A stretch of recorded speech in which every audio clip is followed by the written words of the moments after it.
After leaving the European Union, the United Kingdom wants to join another trade club, the Trans-Pacific Trade Alliance. The bloc, which is made up of 11 Pacific Rim nations, produces more than 13% of the world's income. Formal negotiations are to start later this year, but critics argue the move would bring limited economic benefits to the UK. Now, the Comprehensive and Progressive Trans-Pacific Partnership was established in 2018. The world's biggest economies, China and the US, are not part of it, but President Joe Biden has hinted at US interest. Japan, Canada, Australia and New Zealand represent the established economies. While most members are regarded fast-growing economies, the UK is the first country outside the Pacific Rim to apply to join. If it's granted membership, it will be the second largest economy in the bloc after Japan. John Ryan is a visiting fellow at the London School of Economics and joins me now from the British capital. Good to have you with us on the programme. So one wonders what the point is of the British Prime Minister trying to join a trade group on the other side of the world when the country has just left its largest trading partner on its doorstep in Europe. Yeah, that's a great question. It is a bit of a counterintuitive.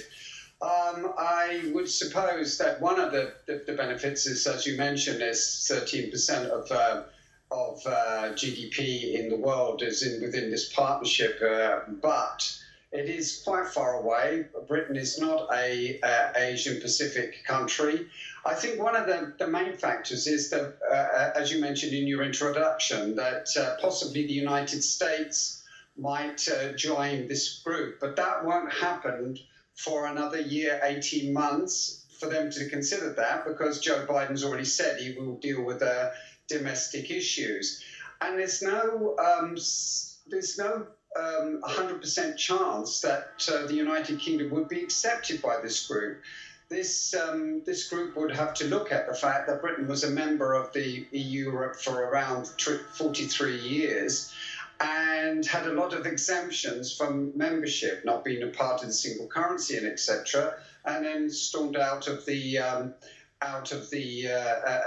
EU, and now is looking for other trade agreements. It's a difficult one, really, to understand. Indeed, I mean, do the members of sort of the CPTPP, the TPP it's really known, what the same sort of goods and services the UK can offer that are more likely available from associate members like China? And I mean, the problem here will be that leaving the EU is going to, and is taking a hit along with obviously COVID-19.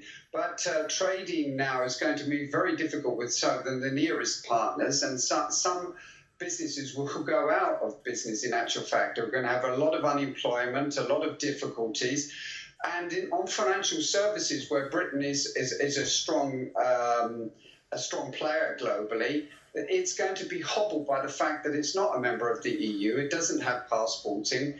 And even we've seen this by the EU lately, that they are giving clearing rights to US firms and still not agreeing to give a new agreement on trade with London, for example. So London's going to be hobbled, and it will need to look elsewhere. But it's going to be a very rocky ride in the very near to medium term. You talk about financial services as one area that could be, you might say, offered. But what products is the UK hoping to sell to these countries that are already closing their trading borders and in many cases experiencing the beginning or are in the middle of an economic recession because of COVID-19?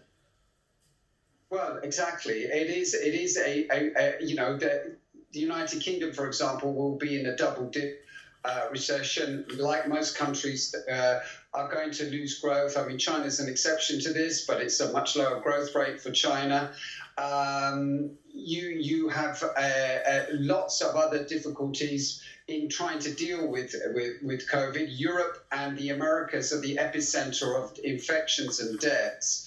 And yes, trade has been hobbled, and you see that from trade statistics that are coming out, that for the next year or two is going to be very slow, and foreign direct investment also is down massively. So I would assume that they will start the negotiations at the end of this year, and then the negotiations will go on for most of next year. So maybe 2 or 3 years down the line, maybe if they become members, that the world would look like a different place. But it's going to be a hard slog for the global economy to get back on its feet after these particular problems with COVID-19. And we're not out of the woods yet, because we don't know if there'll be other iterations of this particular disease in the future. Indeed, we'll have to keep an eye on this very closely. John Ryan from the London School of Economics, thanks for joining.